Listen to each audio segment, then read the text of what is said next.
Hello viewers, welcome back to my channel. ನಾನಿವತ್ತು ನಿಮಗೆ ಈ ವಿಡಿಯೋದಲ್ಲಿ ಕ್ರೀಮ್ ಆಫ್ ಮಶ್ರೂಮ್ ಸೂಪ್ ಹೇಗೆ ಮನೆಯಲ್ಲೇ ಮಾಡ್ಕೊಳ್ಳೋದು ಅಂತ ತೋರಿಸ್ಕೊಡ್ತೀನಿ. ಅದಕ್ಕೂ ಮುಂಚೆ ಯಾರು ನನ್ನ ಚಾನಲ್ಗೆ ಸಬ್ಸ್ಕ್ರೈಬ್ ಆಗಿಲ್ಲ, ಪ್ಲೀಸ್ ಸಬ್ಸ್ಕ್ರೈಬ್ ಮಾಡ್ಕೊಳ್ಳಿ. ನನ್ನ ವೀಡಿಯೋಸ್ ಇಷ್ಟ ಆಯಿತು ಅಂತಂದರೆ ಲೈಕ್ ಮಾಡಿ, ಶೇರ್ ಮಾಡಿ, ಕಮೆಂಟ್ ಮಾಡೋದನ್ನು ಮರಿಬೇಡಿ. ಬನ್ನಿ ನೋಡೋಣ ಹೇಗೆ ಮಾಡೋದು, ಏನೆಲ್ಲ ಇಂಗ್ರೀಡಿಯೆಂಟ್ಸ್ ಬೇಕು ಅಂತ. ಮೊದಲಿಗೆ ನಾನಿಲ್ಲಿ ಒಂದು ಪ್ಯಾನ್ ತೊಗೊಂಡಿದ್ದೀನಿ. ಪ್ಯಾನ್ಗೆ ಒಂದು 2 ಕ್ಯೂಬ್ ಅಷ್ಟು ಬಟರ್ ಹಾಕ್ಕೊಳ್ತಾ ಇದ್ದೀನಿ. ಸೊ ಹಾಗೆ ನಾವಿಲ್ಲಿ ಮಶ್ರೂಮ್ನ ಚೆನ್ನಾಗಿ ತೊಳೆದು ಸೈಡ್ಸ್ನ ಕಟ್ ಮಾಡಿ ಇಟ್ಕೋಬೇಕು. ಹಾಗೆ ಇದನ್ನು ಪೀಸ್ ಮಾಡಿ ಇಟ್ಕೋಬೇಕು. ನೆಕ್ಸ್ಟ್ ಬಟರ್ ಮೆಲ್ಟ್ ಆದಮೇಲೆ ಇದಕ್ಕೆ ಒಂದು ಫುಲ್ ಕಂಪ್ಲೀಟ್ ಬೆಳ್ಳುಳ್ಳಿನ ಬಿಡಿಸ್ಕೊಂಡು ಜಜ್ಜಿ ಹಾಕ್ಕೋಬೇಕು. ಸೊ ಇದು ಸ್ವಲ್ಪ ರಾಸ್ ಮೇಲೆ ಹೋಗೋವರೆಗೂ ಚೆನ್ನಾಗಿ ಬಟರಲ್ಲಿ ಫ್ರೈ ಆಗಬೇಕು. ಈಗ ನಾನೊಂದು ಮೀಡಿಯಮ್ ಸೈಜ್ ಆನಿಯನ್ ಹಾಕ್ಕೊಳ್ತಾ ಇದ್ದೀನಿ.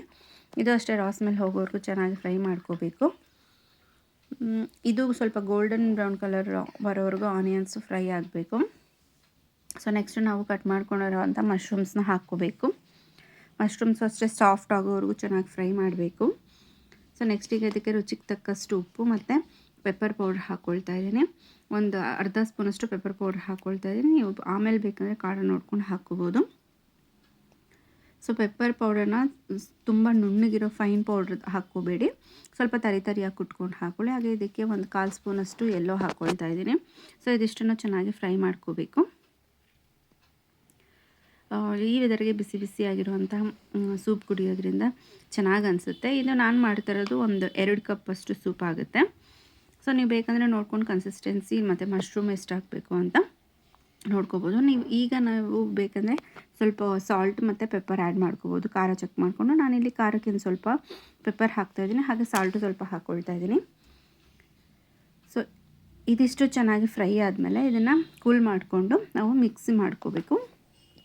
ಸೊ ಮಿಕ್ಸಿಗೆ ಹಾಕ್ಕೊಳ್ಳೋಕೆ ಮುಂಚೆ ಇದು ಚೆನ್ನಾಗಿ ಆರಿಸ್ಬೇಕು, ಇಲ್ಲಾಂದರೆ ಮಿಕ್ಸಿಯಲ್ಲಿ ಸಿಡಿಯೋ ಚಾನ್ಸಸ್ ಇರುತ್ತೆ.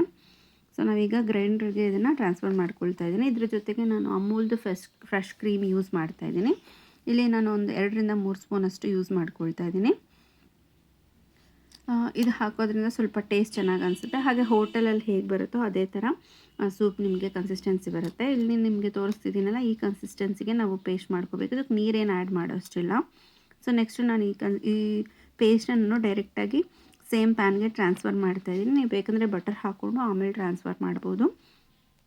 ಸೊ ನಾನು ಹಾಗೆ ಟ್ರಾನ್ಸ್ಫರ್ ಮಾಡ್ತಾಯಿದ್ದೀನಿ. ಇದಕ್ಕೆ ನಾನು ಒಂದು ಕಪ್ಪಷ್ಟು ಹಾಕ್ಕೊಳ್ತಾ ಇದ್ದೀನಿ ನೀರು. ಬಿಕಾಸ್ ನಾನು ಜಾಸ್ತಿ ಹಾಕಿದ್ರೂ ನನಗೆ ಆ ಕನ್ಸಿಸ್ಟೆನ್ಸಿ ಬರೋದಿಲ್ಲ, ಹಾಗಾಗಿ ನಾನು 1 ಕಪ್ಪಷ್ಟು ನೀರು ಹಾಕ್ಕೊಳ್ತಾ ಇದ್ದೀನಿ ಅಷ್ಟೇ. ಇದನ್ನು ಚೆನ್ನಾಗಿ ಬಾಯ್ಲ್ ಆಗೋಕ್ಕೆ ಬಿಡಬೇಕು. ಸೊ ಈ ಸ್ಟೇಜಲ್ಲಿ ನೀವು ಬೇಕಂದರೆ ಉಪ್ಪು ಮತ್ತು ಖಾರ ಚೆಕ್ ಮಾಡ್ಕೊಂಡು ಬೇಕಂದ್ರೆ ಹಾಕ್ಕೋಬೋದು. ನಾನಿಲ್ಲಿ ನೀರು ನೋಡ್ಕೊಂಡು ಹಾಕ್ಕೊಳ್ತಾ ಇದ್ದೀನಿ. ಸೊ ಇಲ್ಲಿ ನೀವು ನೋಡ್ತಿದ್ದೀರಲ್ಲ, ಇದೇ ಥರ ಬಾಯ್ಲ್ ಆದಮೇಲೆ ಈ ಕನ್ಸಿಸ್ಟೆನ್ಸಿಗೆ ನೀವು ಬಾಯ್ಲ್ ಮಾಡ್ಕೋಬೇಕು. ನಿಮಗೆ ಬೇಕಂದರೆ ಇನ್ನು ಸ್ವಲ್ಪ ನೀರು ಸಹ ಆ್ಯಡ್ ಮಾಡ್ಕೋಬೋದು. ಸೊ ಬಿಸಿ ಬಿಸಿಯಾಗಿರೋವಂಥ cream of mushroom soups ready ಆಗಿದೆ ಸರ್ವ್ ಮಾಡಲಿಕ್ಕೆ. ಈ ವೆದರ್ಗೆ ಬಿಸಿ ಬಿಸಿಯಾಗಿರೋವಂಥ ಸೂಪು ಸಖತ್ ಟೇಸ್ಟಿ ಅಂತ ಅನಿಸುತ್ತೆ. ಸೊ ಇದು ತುಂಬ ಚೆನ್ನಾಗಿ ಬಂದಿತ್ತು. ಸೊ ಇದಿಷ್ಟು ಒಂದು 10 ನಿಮಿಷ ಲೋ ಫ್ಲೇಮಲ್ಲಿ ನೀವು ಈ ಥರ ತಿರುಗಿಸ್ತಾ ಇರಬೇಕು, ಇಲ್ಲ ಅಂತಂದರೆ ತಳ ಅಂಟ್ಕೊಳ್ಳೋ ಚಾನ್ಸಸ್ ಇರುತ್ತೆ. ಬಾಯ್ಲ್ ಮಾಡ್ಕೊಳ್ತಾ ಇದ್ದರೆ ಟೇಸ್ಟ್ ವೈಸ್ ತುಂಬ ಚೆನ್ನಾಗಿ ಬರುತ್ತೆ. ಸೊ ರೆಡಿ ಆಗಿದೆ ನಮ್ಮ cream of mushroom soup. So ಇದನ್ನು ಬೌಲ್ಗೆ ಟ್ರಾನ್ಸ್ಫರ್ ಮಾಡ್ಕೊಳ್ತಾ ಇದ್ದೀನಿ. ಸೊ ಇದು ಒಂದು 2 ಕಪ್ ಅಷ್ಟಾಗುತ್ತೆ. ಹೋಪ್ ನಿಮಗೆ ಈ ರೆಸಿಪಿ ಇಷ್ಟ ಆಯಿತು ಅಂತ ಅಂದ್ಕೊತೀನಿ. ಇಷ್ಟ ಆಯಿತು ಅಂತಂದರೆ ಲೈಕ್ ಮಾಡಿ, ಹೀಗೆ ಸಪೋರ್ಟ್ ಮಾಡ್ತಾಯಿರಿ. Thank you.